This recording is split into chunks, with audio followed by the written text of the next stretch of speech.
समारोह के माननीय अध्यक्ष महोदय, मुख्य अतिथि डॉक्टर आशुतोष द्विवेदी जी और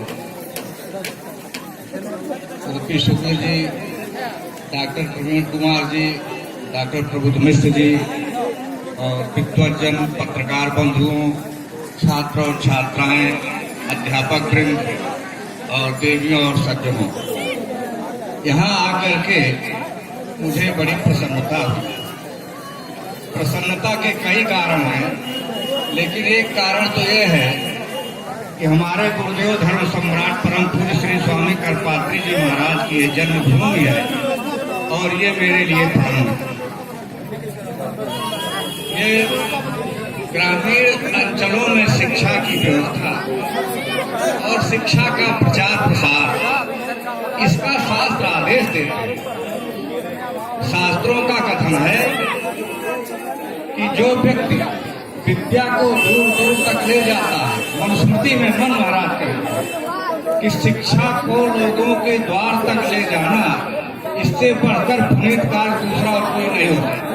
मनुस्मृति में मन महाराज कहते, और इस विद्यालय के द्वारा शिक्षा लोगों तक पहुंचाई जा रही है, ये इसलिए परम पुनीत कार्य। आज हम लोग साथ में आए, डॉक्टर आशुतोष द्विवेदी जी का बड़ा अच्छा उद्बोधन हुआ। लगभग 25 साल बाद हमारी इनकी भेंट। इनके पिताजी, इनके चाचा जी, ये सब हमारे बड़े मित्र। इनके पिताजी एक पुस्तक लिखे, भारत माता ग्राम वासिनी, तो लेकर के हमारे घर आए, हमको दिए।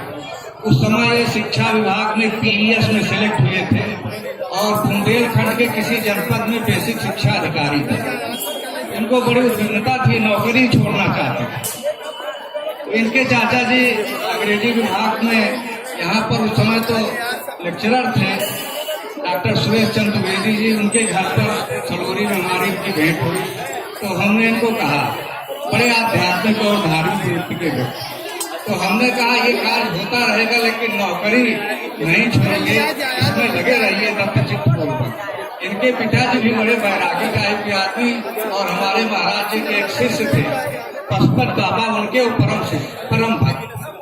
तो इस तरीके से द्विवेदी जी दूसरी पुष्प हुई।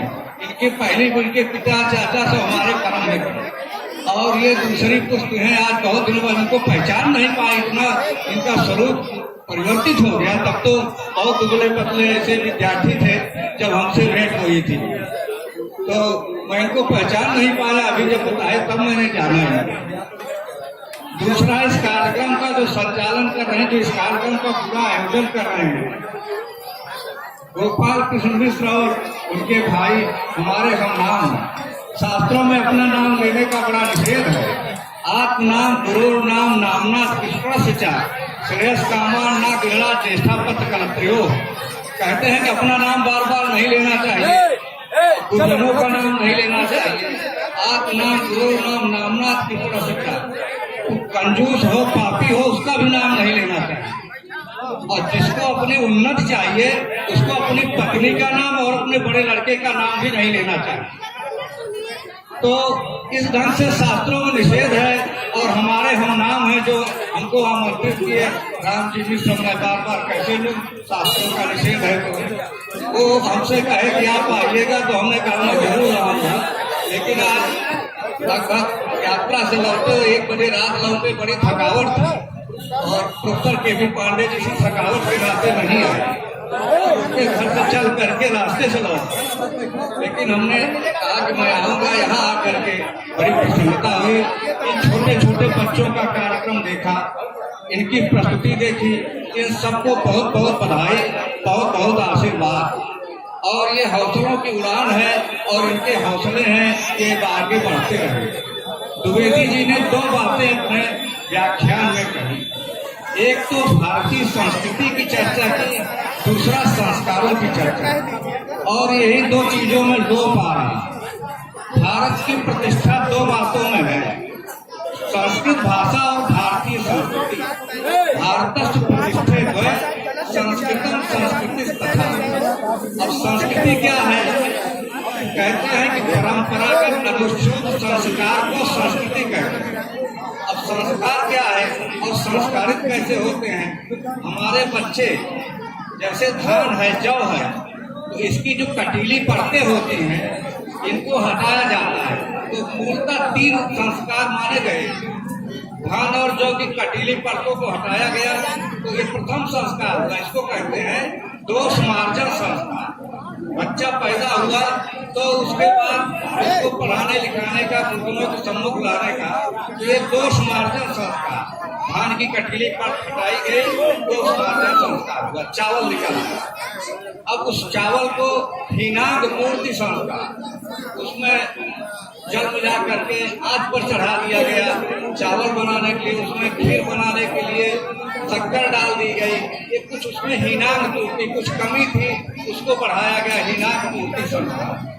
तीसरा क्या है कि अक्षयाधान संस्कार, विशिष्टता आई, उसमें कुछ मेवा मिश्री डाल दिया गया, शक्कर डाल दिया गया, अक्षय कुछ विशिष्टता की गई, तो अक्षयाधान संस्कार से बहुत उत्तम खीर सुस्वाद बने। तो ये 3 संस्कार बच्चों को बचपन से ही डाले जाते हैं, तभी बच्चे इतने अच्छे अच्छे कार्यक्रम कर रहे हैं, इतना अपना अच्छा विचार कर रहे हैं, और इतने अच्छे ये संस्कार इनके ऊपर पड़ते गए और ये संस्कार जाता रहेगा। उसी तरीके से संस्कार इनके ऊपर पड़े रहेंगे और आगे बढ़ करके बड़ी उन्नत करेंगे। ये हमारी भारतीय संस्कृति है और विद्यालय में बच्चे संस्कारित किए जाते हैं। हम लोग संस्कृत पाठशाला के पढ़े हुए हैं और प्रारंभिक अध्यापकों के पढ़े। आप सारे अभिभावक और बच्चे जो भी पार्टिसिपेंट है वो प्लीज बैठ जाए, सारे बच्चे बैठ जाए, विचार वितरण हो जाए। और हमारे बीच में बहुत ही विद्वान व्यक्तित्व संभाषण कर रहे हैं, आप उनको सुनिए और विचार लेके जाइए, बीच में खड़े मत होइए। कृपया करके सारे अभिभावक और जितने भी बच्चे आए हैं वो अपना स्थान ग्रहण कर लें।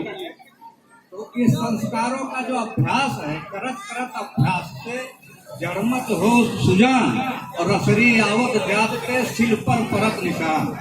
पत्थर पर जब रस्सी आती जाती रहती है तो उसका निशान पड़ जाता है। ये संस्कार बचपन के जो हैं हमेशा आगे बढ़ते रहते हैं और इन संस्कारों को विद्यालयों में संस्कारित किया जाता है, इसीलिए विद्यालय में आते हैं। शिक्षा और साक्षरता, विद्या और ज्ञान, इनमें थोड़ा सा अंतर होता है। तो ये बच्चे अभी संस्कारित होकर के शिक्षार्जन करेंगे, विद्वान बनेंगे, सुबुद्ध बनेंगे। इन सब के प्रति मेरी बड़ी शुभकामनाएं हैं। विद्यालय उत्तरोत्तर प्रगति अग्रसर हो, इसके लिए मैं बहुत बहुत शुभकामनाएं देता हूं और आयोजकों को बहुत बहुत बधाई देता हूं। आप सबको बहुत बहुत बधाई, बहुत बहुत धन्यवाद।